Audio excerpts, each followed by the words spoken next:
ప్రభు పేరిట వందనాలండి. మరి ఆదివారం రోజున మనం అందరం కూడా కలుసుకొని మరి దేవుణ్ణి ఆరాధించుకొని, స్తుతించుకొని చిన్న వాక్యం ధ్యానం చేసుకున్నాం. ఈరోజు మత్తయి సువార్త 25వ అధ్యాయం మరి మనం ధ్యానం చేసుకున్నామండి. ముందుగా చిన్న ప్రార్థన చేసుకుని, పాట పాడుకొని వాక్య ధ్యానం చేసుకున్నాం. పరలోకం మా తండ్రి, నీ ఘనమైన మన లెక్కలేని వందనాలు, స్తుతులు, స్తోత్రాలైనా ప్రభా. ఈ ఆదివారం రోజునైనా మేమందరం కూడా కలుసుకునే అవకాశం దయచేసిన మీకు వందనాలు తండ్రి.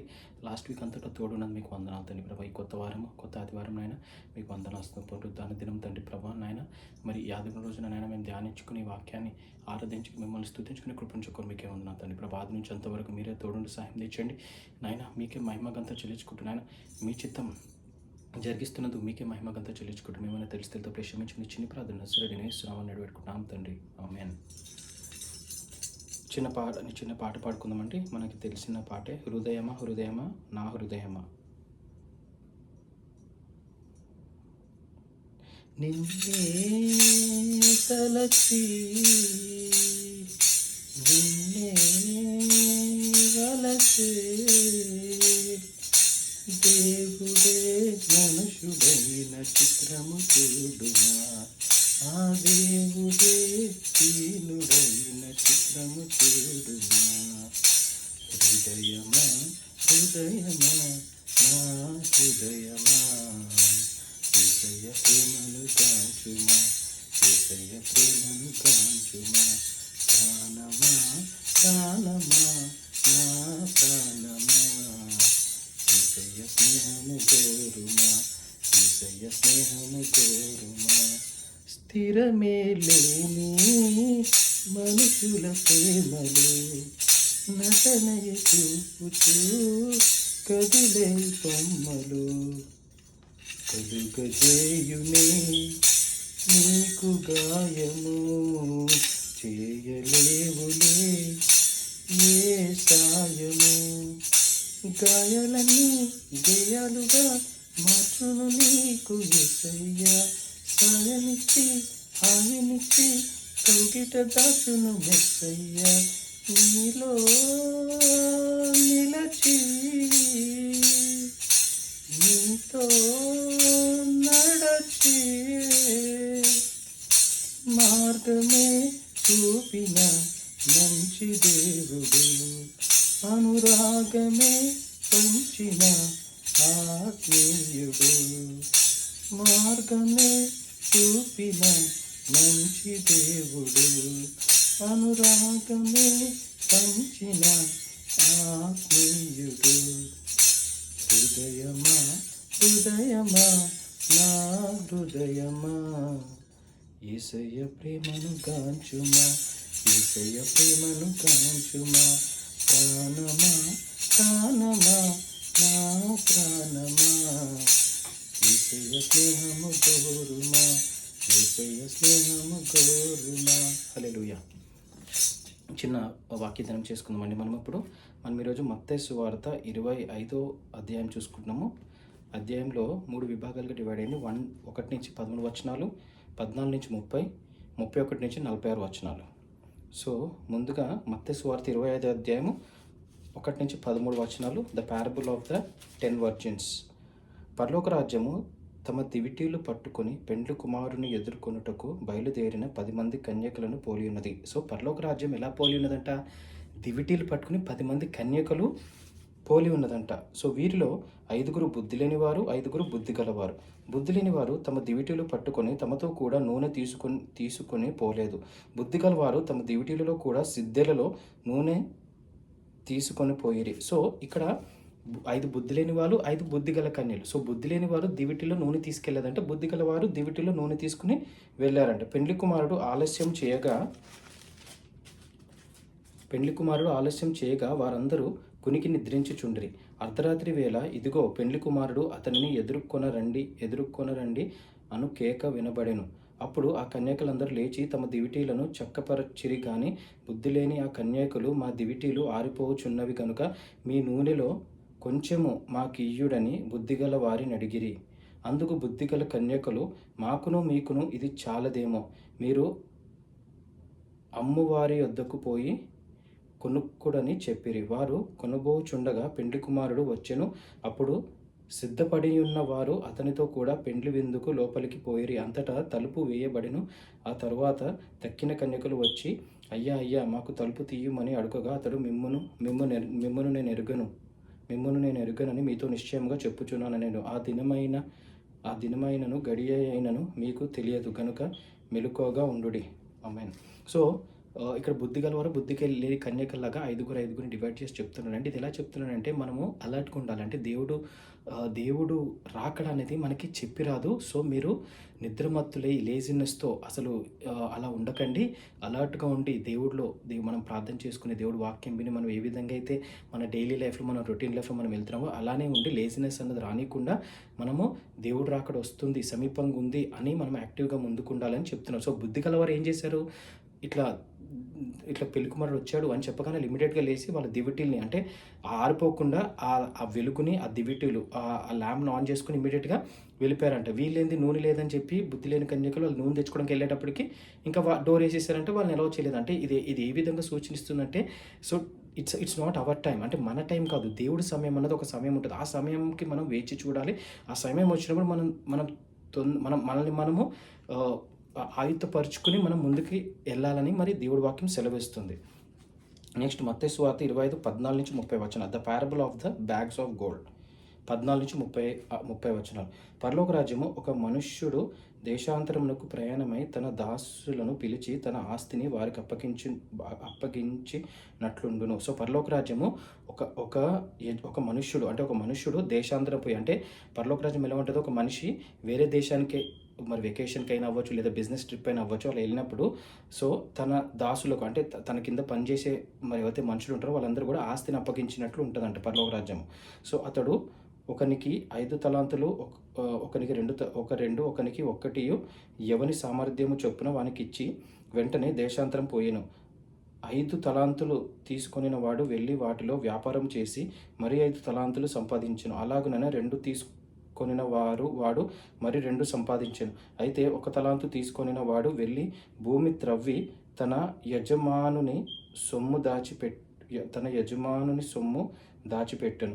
బహుకాలమైన తర్వాత ఆ దాసుల యజమానుడు వచ్చి వారి యొద్దకు లెక్క చూచుకొనెను. అప్పుడు 5 తలాంతులు తీసుకొనిన వాడు మరి 5 తలాంతులు తెచ్చి, అయ్యా, నీవు నాకు 5 తలాంతులు అప్పగించితివే, అవియు కాక మరి 5 తలాంతులు సంపాదించితినని చెప్పెను. అతని యజమానుడు, బల, నమ్మకమైన మంచి దాసుడా, నీవు ఈ కొంచెములో నమ్మకముగా ఉంటివి, నిన్ను అనేకమైన వాటి మీద నియమించెదను. నీ యజమానుని సంతోషములో పాలు పొందుమని అతనితో చెప్పాను. అలాగే 2 తలాంతులు తీసుకొనిన వాడు వచ్చి, అయ్యా, నీవు నాకు 2 తలాంతులు అప్పగించితివే అనియు గాక మరి 2 తలాంతులు సంపాదించితనని చెప్పాను. అతడు, యజమానుడు, బల, నమ్మకమైన మంచి దాసుడా, నీవు ఈ కొంచెంలో నమ్మకముగా ఉంటివి, నిన్ను అనేకమైన వాటి మీద నియమించదను. నీ యజమానుని సంతోషంలో పాలు పొందుమని అతనితో చెప్పాను. తర్వాత 1 తలాంతు తీసుకొనిన వాడును వచ్చి, అయ్యా, నీవు విత్తని చోట కోయువాడవును, చల్లని చోట పంట కూర్చుకొని వాడవైన కఠినుడని నేను ఎరుగుదును.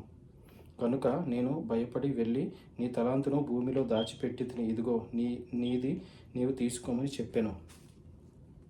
అందుకు అతని యజమానుడు వానిని చూచి, సోమరివైన చెడ్డదాసుడా, నేను విత్తని చోట కోయువాడను, చల్లని చోట పంట కూర్చుకొను వాడనని నీవు ఎరుగుదువా? అట్లయితే నీవు నా సొమ్ము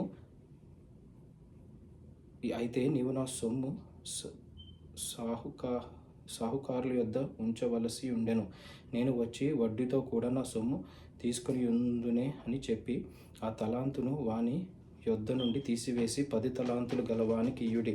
కలిగిన ప్రతి వానికి ఇయ్యబడును, అతనికి సమృద్ధి కలుగును. లేని వాని యొద్ద నుండి వానికి కలిగినయు తీసివేయబడును. మరియు పనికి మాలిన ఆ దాసుని వెలుపటి చీకటిలోనికి త్రోసివేయుడి. అక్కడ ఏడుపును పండ్లు కొరుకుటయు ఉండుననెను. ఆమేన్. సో ఇక్కడ మరి ఈ parable of the bags of gold అని ఏం చూపిస్తుందంటే, ఒక యజమానుడు తన దాసులకి మరి 5 తలాంతులు, 1 తలాంతు మరి డివైడెడ్గా మరి ఇచ్చేళ్తాడని, గోల్డ్ ఇచ్చేళ్తే మరి అది ఏం చేస్తారంటే, 5 తలాంతులు ఉన్నాడు, దాన్ని ఇంకా 5 తలాంతులు ఇంక్రీజ్ చేస్తాడు. 5కి 5 10. 2 తలాంతులు ఉన్నాడు, 2 + 2 4. మరి 1 తలాంతు ఉన్నాడు, మరి భూమిలో కప్పెట్టి అలా దాచిపెడతాడంట. సో అదేవిధంగా దేవుడు మనకి కొన్ని తలాంతులు అంటే మనము పరలోక రాజ్యం పట్ల చూసుకున్నట్లయితే దేవుడు మనకి కొన్ని మరి గిఫ్ట్స్ ఇచ్చాడు. అంటే ఇచ్చారు. దేవుడు ఏ విధంగా అయితే మనం ఏ విధంగా అయితే మనం దేవుడిలో మరి పాటలు పాడతామో, చర్చెస్‌లో మినిస్ట్రీలో పార్టిసిపేట్ చేస్తాం. లేదా పాటలు పాడి ప్రేయర్ చేసి కైండ్ ఆఫ్ మనం కొన్ని తలాంతులు దేవుడిచ్చిన తలాంతులన్నీ కూడా మరి దేవుని ప్రేమ చూపియడం ఇయన్నీ కూడా మనం సర్వింగ్ ద లార్డ్ అంటే దేవుడిని సేవ చేస్తున్నట్టు మనం దేవుడిని సేవ చేస్తున్నాం కాబట్టి మరి దేవుడిచ్చిన తలాంతులు మనము దేవుడికి అంకితం చేసేటట్టు మనం ఆ తలాంతుల్ని దాచిపెట్టుకోకుండా దాన్ని అభివృద్ధి చేసుకుంటా వెళ్ళాలి అన్న వాక్యం సెలవిస్తుంది. అంటే మనకి ఏమిచ్చారు అని మనకి క్వశ్చన్ రావచ్చు. కానీ మనకి ఏది మన పాటలు పాడటం వచ్చా? లేదంటే ప్రేయర్ చేయడం వచ్చా? లేదంటే మినిస్ట్రీలో పనిచేయడం వచ్చా? లేదంటే బయట సర్వింగ్ అంటే ఫుడ్ డొనేషన్ సైడ్ కానీ, ఫుడ్ సర్వింగ్ కానీ కైండ్ ఆఫ్ ఏదైనా తలాంతు దేవుడు ఇచ్చింది మనము దేవుడుకి అర్పించాలి. అంటే దేవుడు సేవకై మనం వినియోగిస్తే దేవుడు ఇంకా అధికంగా మనకి తలాంతులు పెంచుతున్నాడు. సో, ఆ విధంగా దేవుడికి ఇష్టమైన ప్రకారంగా మనం జీవించాలండి. మనకి ఇష్టమైన ప్రకారం కాదు.